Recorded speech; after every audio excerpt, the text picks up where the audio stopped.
it works for me to like be proud of myself at the end of my workday and be like, great job, girl. Also, none of this matters.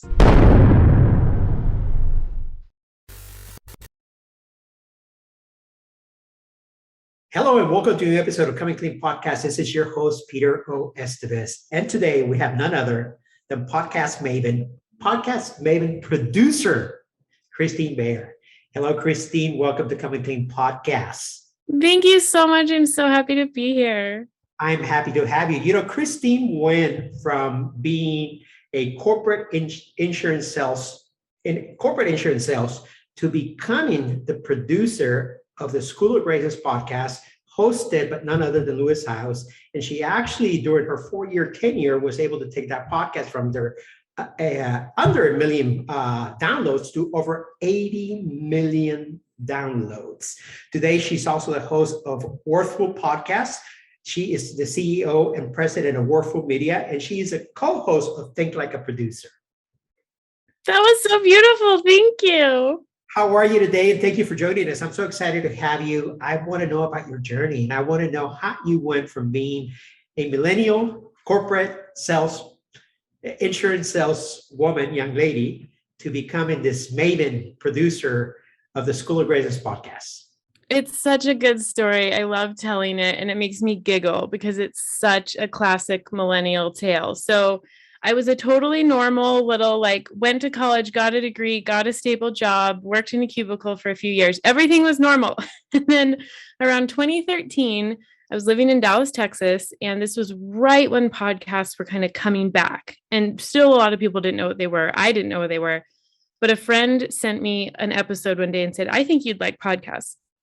And I was hooked from the moment I listened. The first episode I ever listened to was on the Rich Roll podcast. It was like his 12th episode. He's still the greatest of all time in my book. I literally was listening to a show this morning about recovery, and I became obsessed. And so I started finding these self-development, wellness, entrepreneurship shows, and I would listen to them nonstop, like when I was running, when I was commuting, when I was cooking. And one of the shows I listened to early on was the School of Greatness, hosted by Lewis House. And about a year later, I was getting ready to leave my corporate job because I thought I wanted to be an interior designer. I was like, I'll leave one cubicle and go to another. And I'd been listening to these podcasts, and they had completely influenced me. And I had this very dramatic moment one day. It was a February in 2014. I woke up and I was like, no, I'm never doing it again. And I decided I was going to do the other thing. And I literally didn't know how these people made money, but I'd been listening to all these amazing stories on these podcasts of how people had transformed their lives. And so not knowing this was like crazy, I cold emailed Lewis. I found a typo on his website and I was like, oh, he has to know. Long story short, he replied, and I hustled my way in and convinced him with no skills to hire me.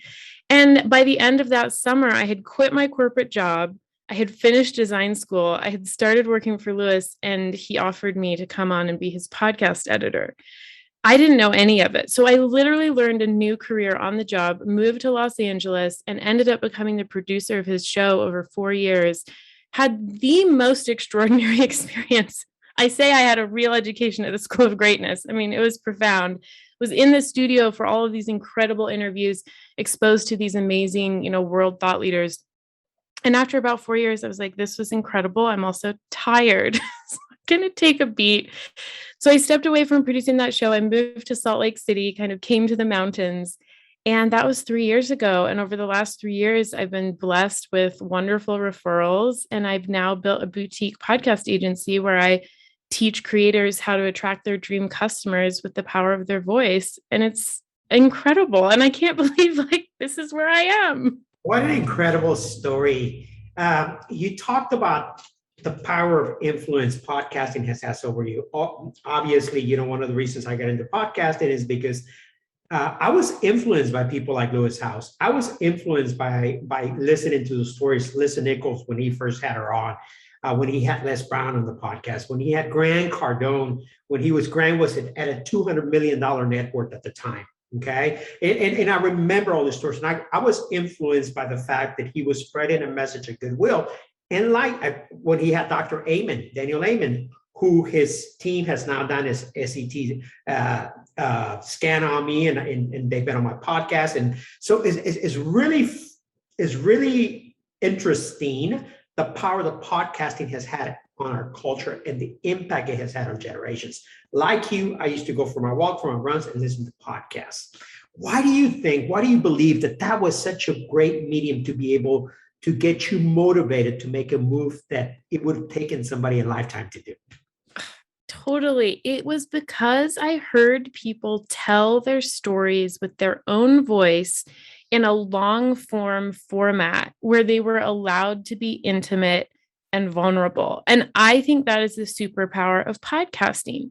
There is something, and everyone says this who's ever podcasted, there is an intimacy that unlocks when you turn on these microphones and you're completely present with another person. I say it's better than a first date. Like, you literally don't have your cell phone on because you don't want it to affect the audio. Like, what's the last time you went on a first date with no cell phone, you know? So it's this magical kind of world that two people step into, which is very rare in our society. No distractions, total presence, because they're being recorded. They want to sound good. Mm-hmm. And then what starts to happen is, as humans, when we tell the stories of our lives in a safe place where we know that people who are listening want to hear it, we start to share the wisdom. And we start to connect dots that we hadn't before. And you've seen this happen, Peter. I know you have, because you're a host.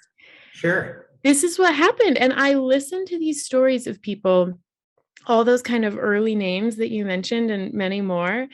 And I was just so transfixed because I had never heard these stories. Like, in my world, it's like everybody goes to college and gets a corporate job and has a 401k. Like, that's what you do. Sure. So to be hearing the stories from their own mouths of people who had taken such different paths literally is what gave me the courage. And I can't tell you how many times in the last 7 years I've been like, what the heck was I thinking? This was a disaster. I need to go get a corporate job. And I would remember the stories I had heard on podcasts of people being like, and then there was the moment when I thought I was crazy and I should give it all up. And I kept going. And I was like, okay, Christine, it's like, it showed me a new normal. It's like, this is normal. This is where you keep going.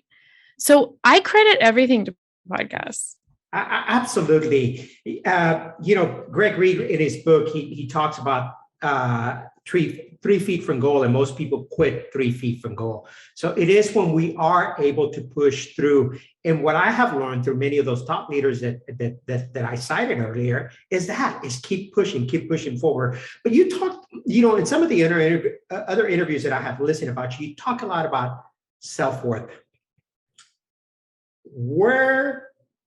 Why self-worth, and where does that come from? What role has that played in you? Because not only do you use as Worthful podcast, Worthful media, why is that word so important to you, and what impact, and where did that develop, or where was that discovered?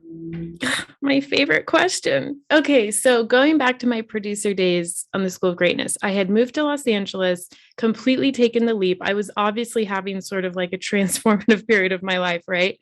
And as it just so happened, my work involved being around like the most incredible thought leaders of our day who are constantly sharing these like mind-blowing, expansive thoughts. I was also doing a lot of my own self-development work. If you know Lewis, he's a huge fan of like transformation. So his whole team was going to like transformational workshops and programs, and I was like right there. And so I'd been doing a ton of work. I'd been getting a lot of coaching, and the theme that kept coming up in all the work I was doing was self-worth. Like, every coach I had was like, well, this is your journey. So isn't that great? And I was starting to connect the dots. And I would sit there at work and listen to these people tell the stories of how they learned to own their worth and what happened as a result. And then I would be back, with my own coaches doing my own work. And I was like, oh, this is the thing, Christine, for you. So over those years, I realized something about the concept of self-worth, which is very different than the concept of being worthy, right? Being worthy has a lot of religious connotation. It has a lot of connotation around like merit-based worth, like I earned my worth, my net worth, my professional worth. I think we often have a lot of association with the idea of worthiness, whether from a religious background or a financial background. And it's very debilitating for a lot of us because we're like, I'm never worthy. And then I started to think, there's a through line with all of these uber successful people that I'm hearing at work. And they all had a moment where they had to decide that their worth was intact, regardless of their results, whether it was the rock bottom of their business, their relationship, their health. And I thought, oh, there's something else here that we're not talking about with worth. And it's an innate worth that we come into the world with, we can't add to or take away from. Like when we look at a baby, we're like, oh my gosh, it's so full of worth. And it has done nothing except cry. Yeah. So it started to percolate. And in 2017, I launched my own podcast, as one does when one is a podcast producer. And I started exploring this with friends, with it, my own little audio journal of my own journey. And for the past 4 years, that project, that podcast, the blog has become kind of my through line for everything I do. And so I named my company Worthful Media. My Instagram handle is Worthful Christine. Worthful is kind of the term I came up with to describe being already always full of worth. And that's my anchor point for everything I do now. Wow. What's the difference between worthful or self-confidence? Such a good question. Confidence, as I learned from Mel Robbins, comes from practice. You gain the muscle of confidence by actually doing the thing. So confidence and self-confidence is truly born of result.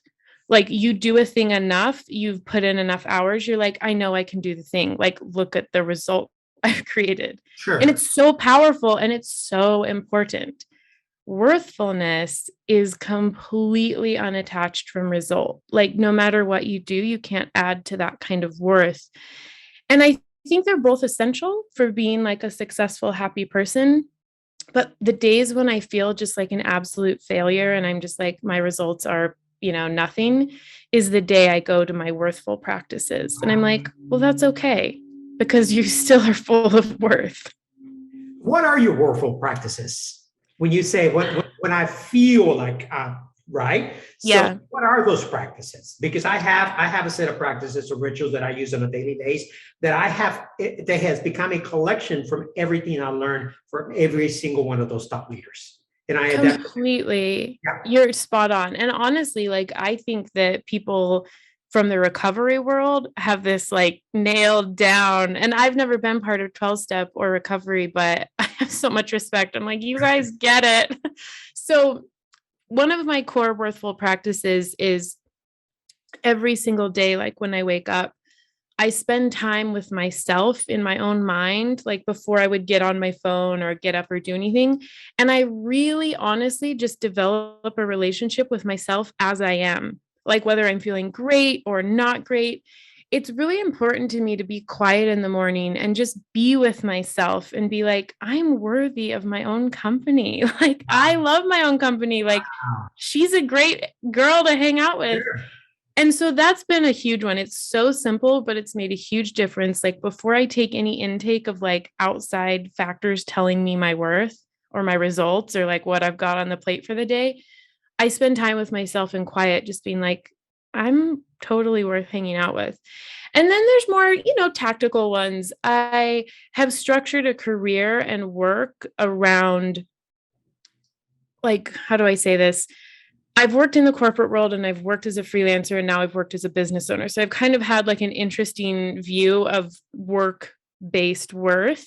Like sure. My first career was in sales, which was 100% based on results. My second kind of phase of my career was like supporting someone. So I was in that support role. So my worth at work was pretty much based on like, how well are you performing? Because I'm supporting you.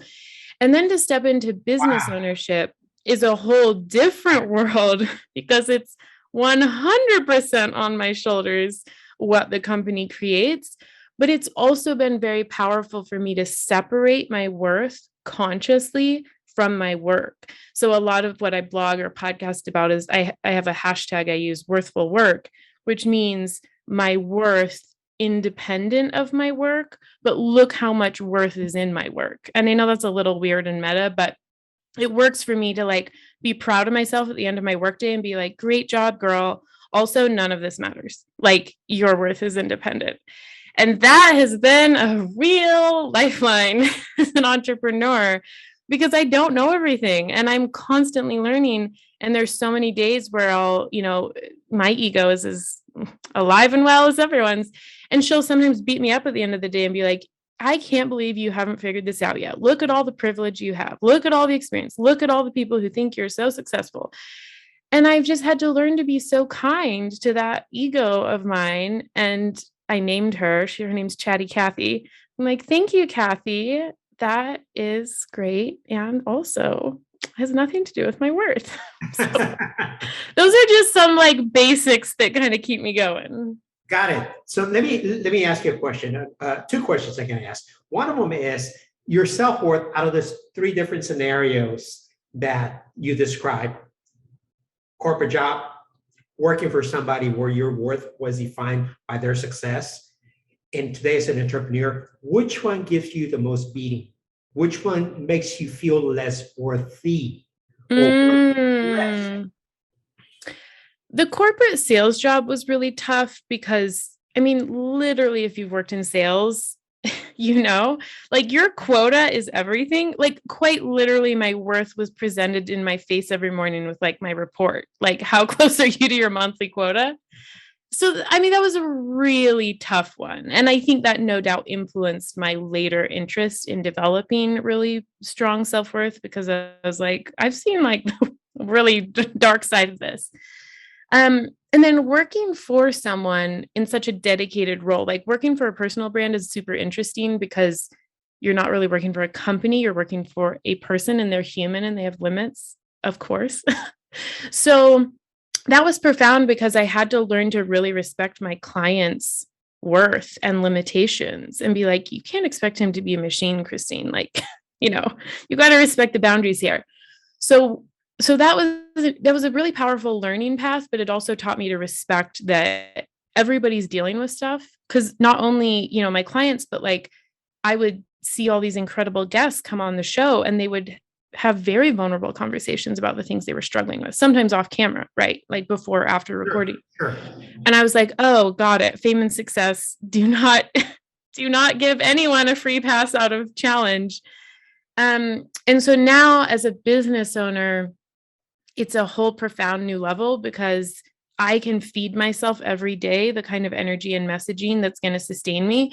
But if I don't do that, the demons are there to just, absolutely, they'll have a field day if I don't have the mental discipline to say, I am proud of you and I know what you're up to. And it's okay if like it doesn't, get validated yet. Like, you're doing the thing you're built to do.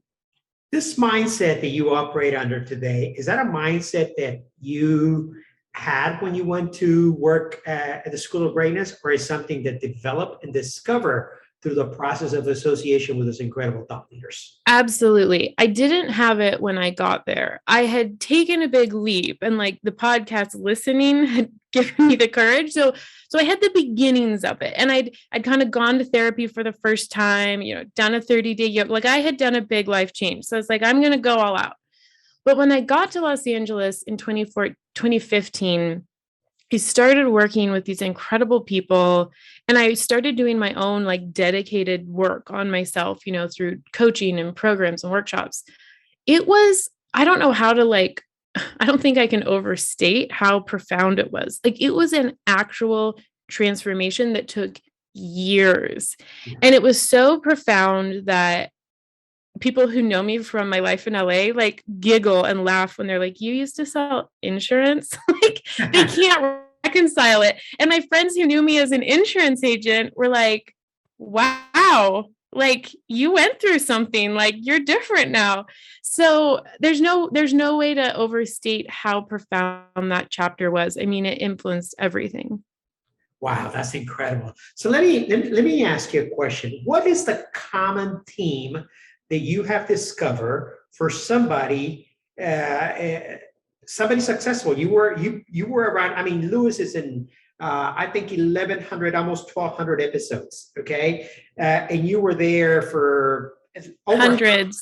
over half of them. Okay, so what was the most common thread between each one of those top leaders that you feel is a tool that our listeners, okay, can take with them in order to begin a process of success if they're already not successful, to discover their path? Absolutely. The thread that I heard most often was, if you don't value yourself, literally independent of anyone else's external validation, you will never reach your potential, because the opinion that matters most is the one we have of ourselves. And this is not an arrogance come from. This is not about like, I'm the greatest, nothing can touch me, I can never be wrong. Far from it. If we don't have respect for the work we're doing and the fears we're facing and the failures we're making, we like literally there will never be enough validation in the outside world to fill that hunger that we have to have our own back, bet on ourselves, respect our process, pick ourselves up when we don't do great, forgive ourselves, have compassion for ourselves. There is literally no way around that. And it was so profound because sometimes I would see people on the show who had figured it out a while ago, and they had this like beautiful empathy and calm and grace about them. And then sometimes people would be talking and they were like literally figuring it out like in the moment. And it was a totally different energy. And it was so powerful because you could tell like they're in the middle of a transformation and they're doing the real work right now. And those interviews would have such a different like raw quality because you could feel it. So can you give me an example of that? Because that's an interesting, that's a very interesting. I know. Let me think. Okay, let me give you an example of someone who had done the work and I could feel it. Sure. And this is such an interesting example because it's probably going to surprise you. So I am not a sports girl. I've never been a sports girl. Half the time when athletes would come on the show, I was like, who? Yeah. So Ray Lewis, the NFL legend, Sure. as it turns out, yeah, came on the show. And it was a long interview, I remember. And by the end of that interview, it was so quiet in the studio space. You could have heard a pin drop because we were literally hanging on every word.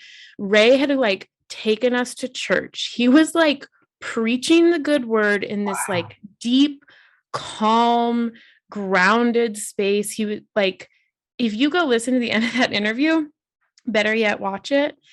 It was just like, I remember it finished and I looked at him like he happened to be sitting kind of like across the room from me. So like I was in his line of sight and I was like, Ray, you just took us to church. And he's like, oh, did I? Like he was just, and the stories he told, and you know, whatever opinions you have about him, I mean, he has like a very interesting past, a lot of interesting things. Sure. It was so profound. I was like, you've done the work to respect yourself. And he literally created like sacred space in the room. So that's one I love to tell because it's such a shocker.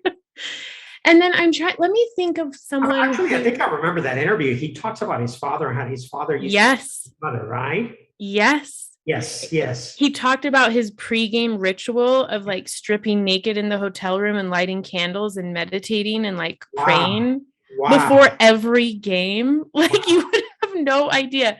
That's exactly that interview. And then I'm trying to think of someone who I could tell was just in this like super raw, powerful, transformative moment when they came on the show. Like when my mind like screams through like hundreds of people in a moment. I think sometimes the most powerful ones were, and I guess this would be maybe something you wouldn't know from listening, but sometimes a guest would arrive at the studio.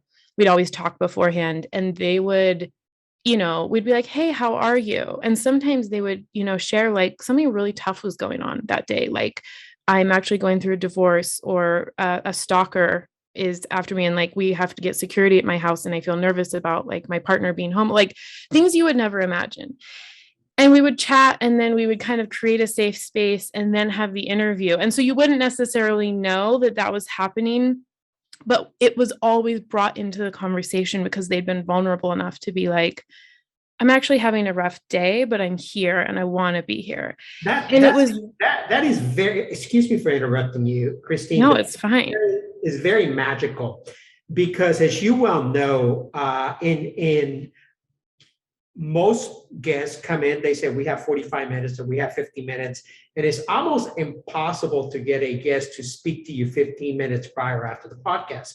I had the incredible privilege and opportunity to have built a lot of those relationships where I had spoken off the camera before and after the podcast and had built many of my podcasts. I've actually have flown to go visit the guests and recorded it at their homes. I prefer that. Okay. Yes. I love doing that. It's the best. It's a completely different experience. Totally. Okay. But what is it that, and I'm not just talking about Lewis House, I'm talking about podcaster as a whole. How do we build that type of rapport where people feel that comfort level to be able to spill their intimacy?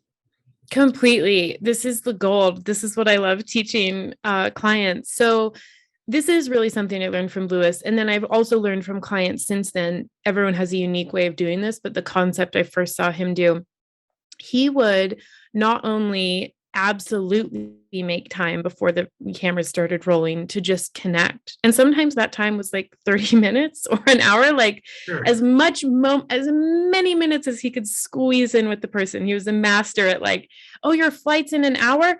It's fine. We'll get 15 more minutes. Like he was just a master at like getting every moment out of that person. But what he would do is after building connection and genuinely just saying like, hey, welcome to my home. A lot of people don't know that in those early years of the podcast, his studio was his home. People literally were coming to his home, like his condo in Beverly Hills. Yeah, I remember him sharing that. Yeah. So it was a very intimate space. And once we sat down and kind of got mic'd up, he would always ask the same questions of the guests. He would say, is there anything off limits you don't want to talk about? Which showed them that he was in their corner and was respectful. Sure. And then he would say, do I have your permission to go anywhere and everywhere to make sure this is the best interview you've ever done? Wow. And that question by itself would just like, everyone would pause and be like, oh, yeah, you do. And just that little bit of grounding and permission receiving was enough that when he would start to kind of go really deep with people, they knew that he was coming from a good place and that he was going to respect whatever they shared. And I've seen other hosts do that kind of in their own way. And it makes a huge difference because no matter how kind of successful or famous the person was, or, you know, maybe not, it didn't matter. They knew I'm sitting with a human who's safe and has my back and is going to walk through this conversation with me. And we're all human. That's all. We all want the same thing. We want to be safe and respected and loved. And that really transcended. And I mean, every once in a blue moon, you know, of course, there might be a guest who is like a tough cookie who just, they had a public persona and that was that. But it was always interesting to me that sometimes someone would come in that way with their front up. And sometimes by the end, they had transformed and they were like a beautiful, open person at the end because of how the team, and I mean, it was a team effort, right? Like we were all trained to exude that kind of energy. So it was like the whole experience was designed to make people feel like I'm safe here to tell the truth of my story. How has that changed you in life?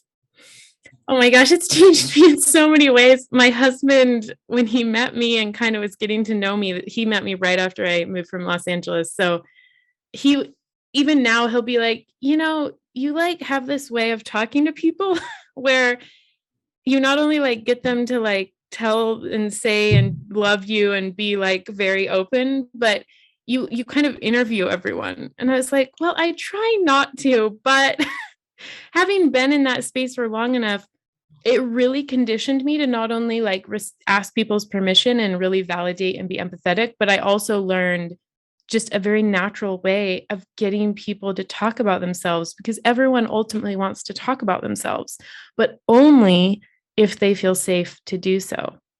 So he's picked up on the trends. And sometimes, you know, obviously in a marriage, it's different. He's like, please stop interviewing me. Like, no, get out of that mode. I'm like, oh, my apologies. Yeah, absolutely. I'm so glad you bring that up because I remember, as I look back at some of my early interviews, and since you are a podcast producer, I think we should go there before we go into some more of your entrepreneur journey. But, I remember the very early on, I did not know how to give the space to the guest. I wanted to have the space. I wanted to hear myself. I wanted to sound intelligent. I wanted to sound smart, like I knew all the right questions to ask. And the reality is that in that quest to hog the space, okay, I would fumble on my own words. Okay, I would ask them questions. I would not capture my guest's attention. Okay, Totally. So since we are there, what are some of the most common mistakes that podcasters make in their journey to starting that could save them years? You hit the first one right on the head. You're in great company. So many people, when they're doing an interview style podcast, because obviously there's many different kinds of shows. You could do all your episodes solo, like if you're a coach or a teacher. But if you're doing an interview style show, exactly what you said, it's so common for people to be like, oh my gosh, people aren't going to listen unless everything that is said is like super smart and super eloquent. And I've got to really make sure I'm talking a lot or they're going to forget I'm there. The opposite couldn't be more true.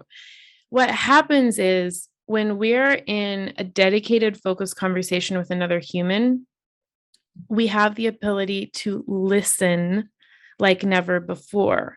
And again, it's kind of a lost art in our society. We're very disconnected. We're really used to one-way communication on digital devices where we can't see the response or the effect of our words. So it's like an actual skill we have to like work to maintain because we're losing it. So when you are willing to trust that your ability to listen will actually reveal everything that needs to be said, everything changes. And the best hosts will consistently speak the least, but listen the best. And that means the questions they do ask and the response they do give is so tuned in. They will be able to ask all the questions the audience is thinking. And if you've since becoming a producer, I've, noticed this in other people. If you watch Oprah when she interviews someone on like Super Soul Sunday, a master at this. If you like Larry King, I remember was on School of Greatness. And even though he was being interviewed, he asked a couple of questions. He was so succinct. His questions would be like 6 words max, but they were so spot on. I was like, you're a master listener. You spend a lifetime learning how to listen. And if you listen well enough, you don't have to think about what you're going to say because it naturally comes to you and you let yourself ask the thing everyone would be wondering if they were there. And then you like remove your ego and nobody cares and nobody's forgotten about you. And what happens is you become a trusted curator of conversation. Wow. And I think Lewis is obviously there today because he's gotten there. Yeah. There today. I think Joe Rogan is one of the masters of listening. And you're right. You cited you cited Larry King. He was incredible. He was incredible. He was an incredible listener. In fact, he listened and he actually allowed the guests to ask their own questions. Yes. Yeah. I mean, that's natural. Yeah. It's not natural for us to be on like a TV show for 2.5 minutes and have 3 canned questions and fit your sentence into 45 seconds. What's natural is to pause, think, breathe, reconsider, go deeper. I mean, that's what we do. When we're in a safe space and we feel like what we say will be valued. So I think if the lesson would be that we need to learn to communicate as we were talking to a friend, where nobody's listening to us, nobody's hearing us, nobody's watching us, okay, and we're having an intimate moment. Completely. And the most important thing to cultivate that is to receive permission before you begin. Because if you're not already established in that relationship from prior, you've got to get permission or naturally people's walls will be up because. And the permission is by asking Is there anything off limit? Yes. And then do I have your permission to make this the best interview? Like, can we go where we need to go? And I've got your back. I Wow. mean, that's powerful. It's not. Yeah, absolutely. It sounds so simple, but it's very, very, very powerful. So let me ask you, what would be some, I'm big on rituals and daily practices in establishing routines. You said it earlier, that Mel Robbins said this, that self-confidence is practicing, right? Becoming an expert at your field. You gain the confidence by doing Yeah. something over and over and over again. And at some point, you're going to show up with confidence because you know what you're doing. Okay. Yes. So in the space of podcasting, which is your forte, how do we become a master at doing this? What are the daily rituals? What are the things that we need to learn to do? I would give these tips. Obviously, you're going to be practicing, like, do it a lot and know that your first several episodes won't be great. And that is okay. When I talk to clients, I say, ideally, before you even launch your show, you've done like 5 to 10 episodes that you may never even release with just like good friends who are like fine with you being terrible. I mean, that's an ideal world, but another thing outside of the actual practice and just being okay with being bad at first is when you're in conversation with friends, family, your real life people, practice listening, not just to like understand what they're saying, but to understand what they're not saying. This is something I learned from a coach years ago. Listen to what's not being said, because it will reveal so much about what is being said. And that is a true muscle and skill. And so I would just say, start practicing being a intentional, focused, compassionate listener in every relationship in your life. I don't even care if it's like the, Verizon customer service line. Practice being a good listener, practice being empathetic, practice listening to what's not being said, and you will just have a very revelatory experience. And then I would also say, the most important thing for podcasters, especially since podcasting has like exploded in the last 2 years, it's become mainstream. The biggest trap I see people fall into is comparison. And they'll be like, oh, well, I mean, my friend has a podcast with this many downloads and these kind of guests, and they just crank it out week after week. And I am trying and I am not there. Well, of course you're not there. You're not them. Like, your situation is totally different. Your gifts, your talents are totally different. So just know, not everyone's zone of genius is conversation. Some people's zone of genius is teaching, storytelling, question and answer. So be willing to try a different format than just like a conversation with an interview and a guest. Like, that is actually not most people's forte, but it doesn't mean you don't have a zone of genius that you can tap into and use the power of your voice to like attract your dream audience. It's just probably going to look totally unique to you. That is powerful. That's a powerful statement. And, because we have a tendency as humans to put ourselves in a box. If I want to do something, and once I start doing it, even if I'm suck at it, I don't want to back off. Totally. Or I'm going to back off and never touch it again. Never figure out why it didn't work for me. Mm-hmm. Exactly. So, Christine, let's talk about the power of podcasting. I see podcasting today, in order to become an authority in any field, to be edified, to be socially validated. Writing a book, being an author was the go-to method 5-10 years ago. Today we can self-publish, we can do a book on the go, for lack of a better word. Totally. Okay?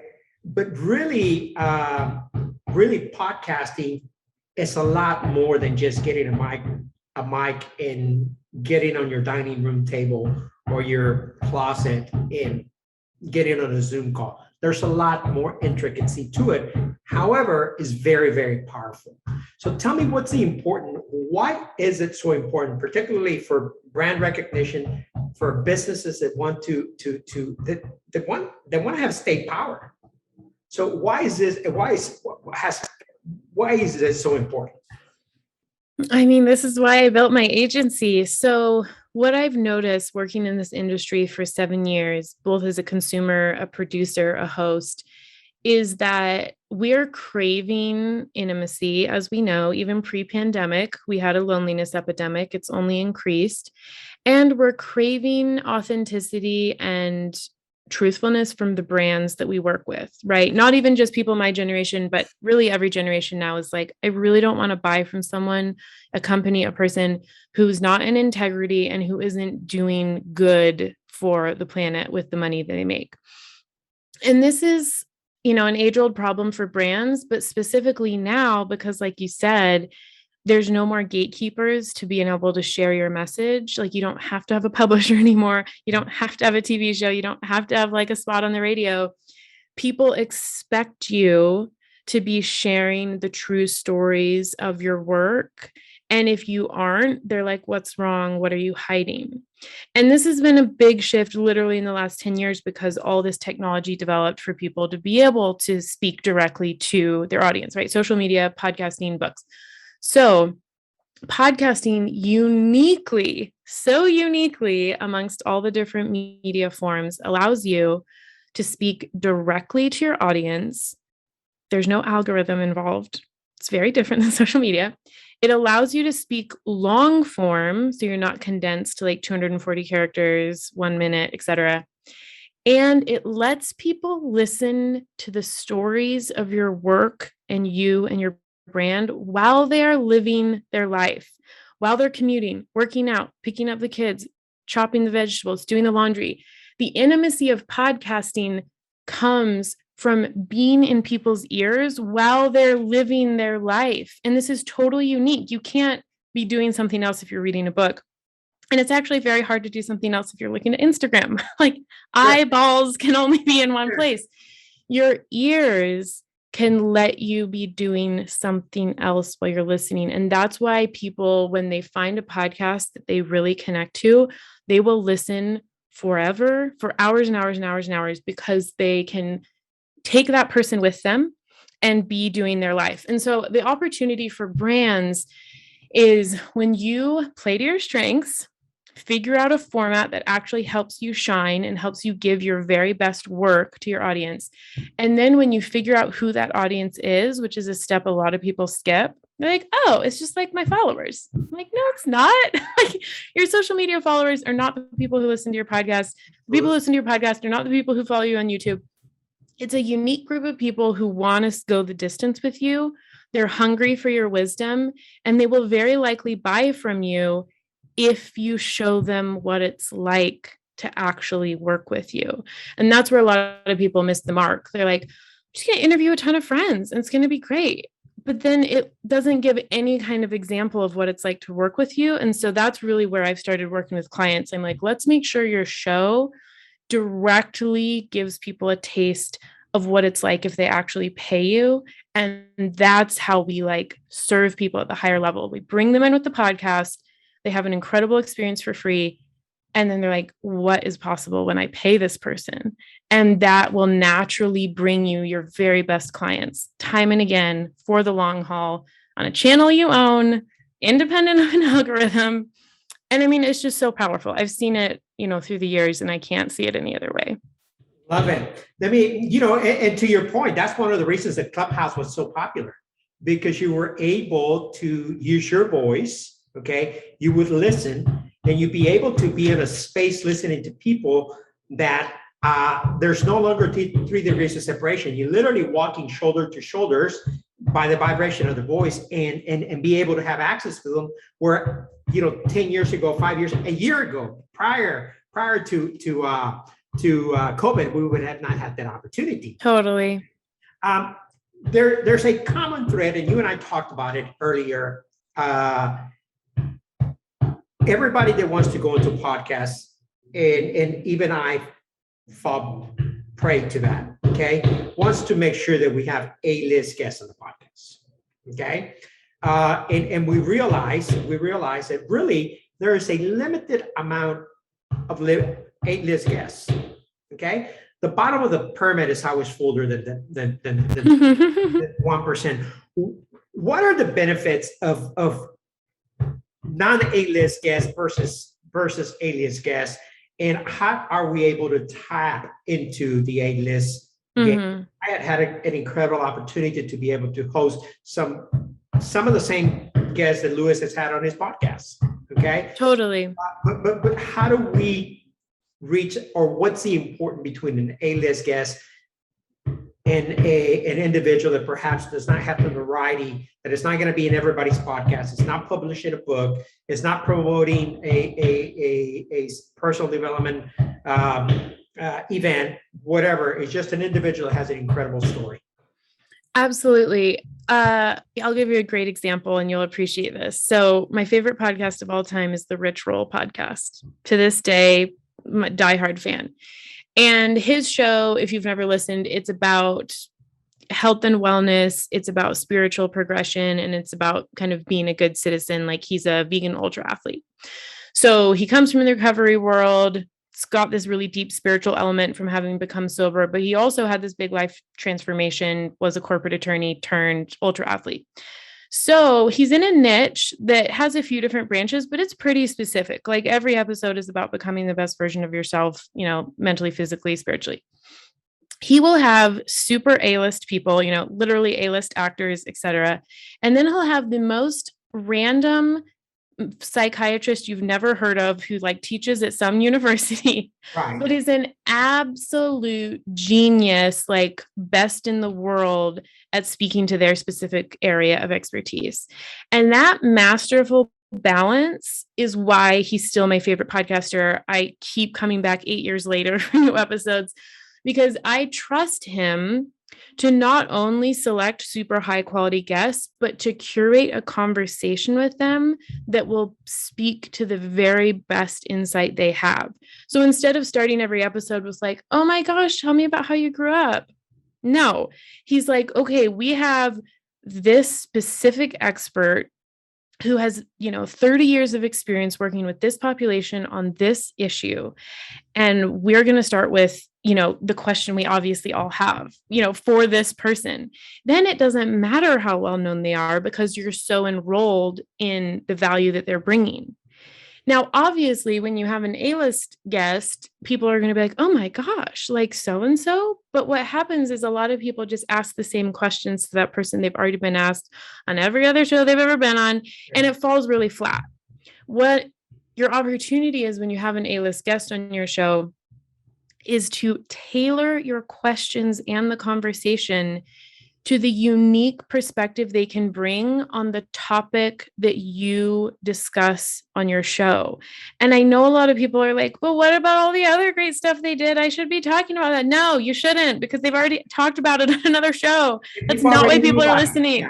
Yeah. And that is the difference that I've seen. And I know you've experienced this, Peter, because you said so, like, because you ask people a specific kind of question from your background, specific to the Coming Clean podcast, your A-list guests will give you very different answers than they give on other shows. So that's part one. Part two, you ask, like, how do you get these people on your show? It's all about the relationship you build off the show. And this is, not the glamorous answer, but it's the true one.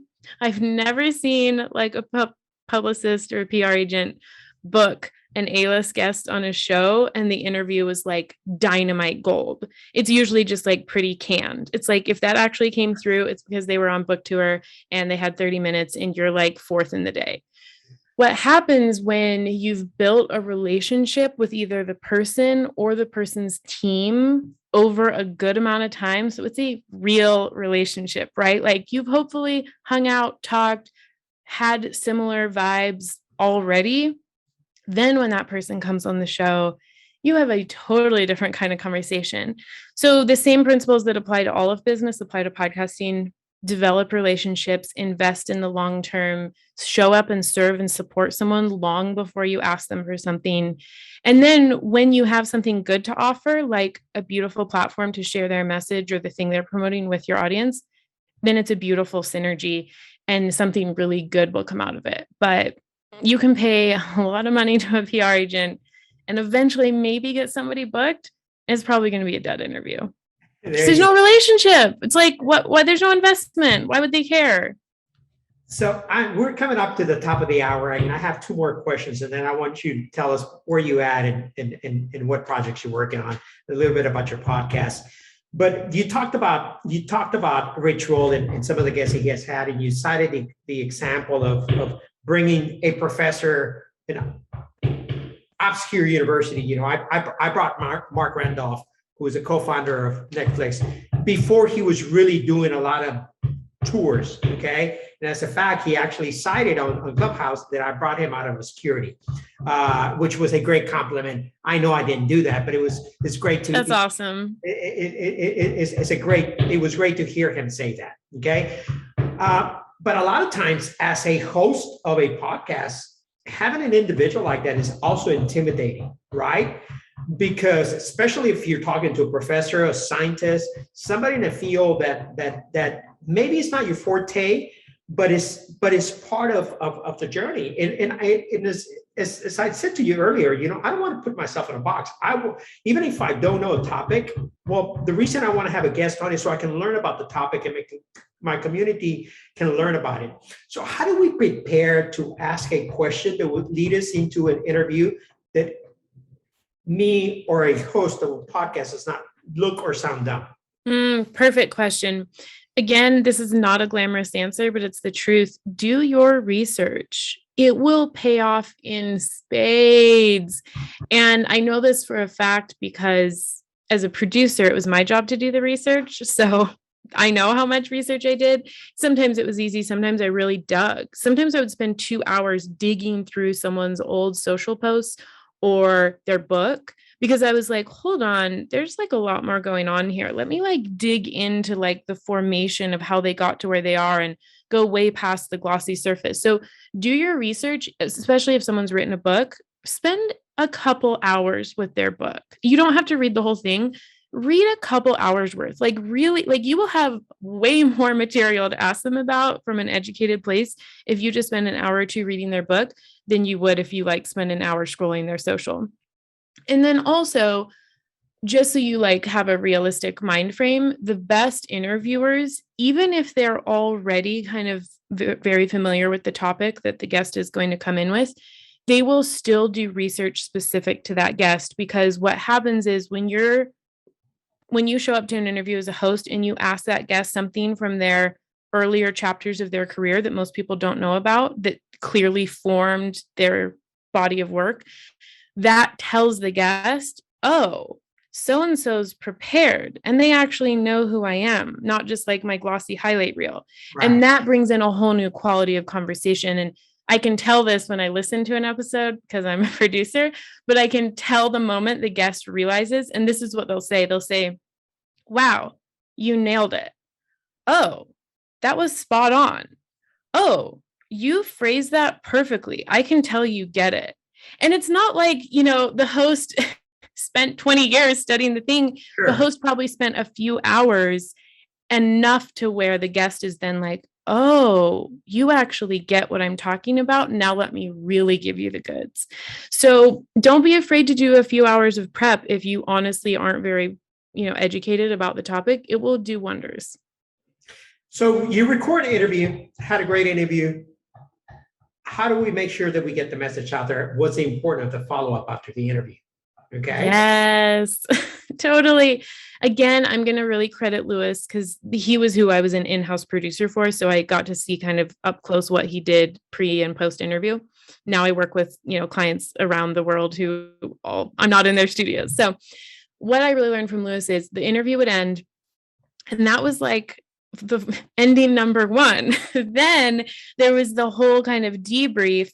Again, like I said, he would stretch every possible minute he could get out of the person. He would walk them to their car if it meant he could keep talking to them, if they had to like get to the airport. And he would just start saying like, hey, what have you got going on? How can I support you? Do you need any connections? How can I, is there anything you're doing? Can I promote it? He would just like give. And then because we had an in-house studio back before COVID, and he has it now again too, he would take photos with the guests. So we had our videographer taking really nice, beautiful photos. So there was like an actual bonding moment with like a beautiful photo to commemorate. Very. And then he would also quite literally, I saw this happen so many times. He would lead with like, how can I support you? What have you got going on? Do you need any connections? Let's take photos. I'll send them to you on the day of the release. You can do a selfie. Like he would give them so much stuff to like support them. And then without a doubt, time and again, I would see this happen. The guest would be like, oh, hey man, what are you doing tonight? And like, I can't tell you the amount of times he would get a dinner invitation, a party invitation, an event invitation for like that evening, that weekend, the next month. Hey, I'm going to be back in town in a month. Can you come speak at my event? Oh my gosh, I actually really want to connect you to my friend, drop big name person, Sure. because they would really be good. And it was because he was showing so much interest in that person, their work, what they had going on. He was so generous. And I can't tell you how many times I see podcasters like they're like, bye, and hang up the Zoom call. And that is literally the last time they ever talk to the person. And it's like, how are you missing out on the biggest opportunity of the whole thing? Yeah. Well, that shows you how single-minded some people can be, because I really believe if somebody has the courtesy of giving you an hour of their time, you have the courtesy to follow up with them, you know, and Yeah. a bonding moment. You said something at the beginning of the conversation, that is that this is like being on a date. It's better, Totally. it's more than being on a date. Okay. And it doesn't have to be a romantic date. A date is a date, is a date, is a date. And if you treat it that way, you can really build a bond and a great relationship with people. Christine, Absolutely. we're at the top of the hour. So tell us about what you're working on today. Tell us a little bit about your podcast and about how you're a co-host of the other podcast and how we can support you. I will. I would love to. Thank you. So the best way to work with me is through my company, Worthful Media. It's a boutique podcast agency. I coach hosts and producers. Obviously, I can produce your audio podcast, and that is the most fun. So if you're interested in actual services like that, just head to worthfulmedia.com, or you can look me up on Instagram. There's many ways to find me. But if you're just kind of still in that hobby, curious, not 100% sure yet, still kind of figuring out your brand, definitely subscribe to the podcast that I co-host called Think Like a Producer. Lewis is a longtime videographer who grew his YouTube channel to 1 million and has since moved on as well. She and I co-host this. So Tiff Tyler and I co-host this podcast. We just started it last year. And we were like, we have got so many frequently asked questions. Let's just start recording episodes to answer them. So we literally are giving away the gold on our podcast. It's so fun for us. They're pretty short episodes. We're about to start season 2 next month. So we have a whole first season for you to binge on. And then season 2 is going to be all about how to attract your dream customers, you know, through podcasting. So absolutely subscribe to the Think Like a Producer podcast. I mean, it's me telling you this, but listen, we are giving away such good information for free. And that gives you a really good taste of like our expertise and if you wanted to work with us. But if you're really jiving on the self-worth conversation, my personal podcast is Worthful Project, and you can subscribe to that on any platform. And this season is my 4th season. I've only done affirmations.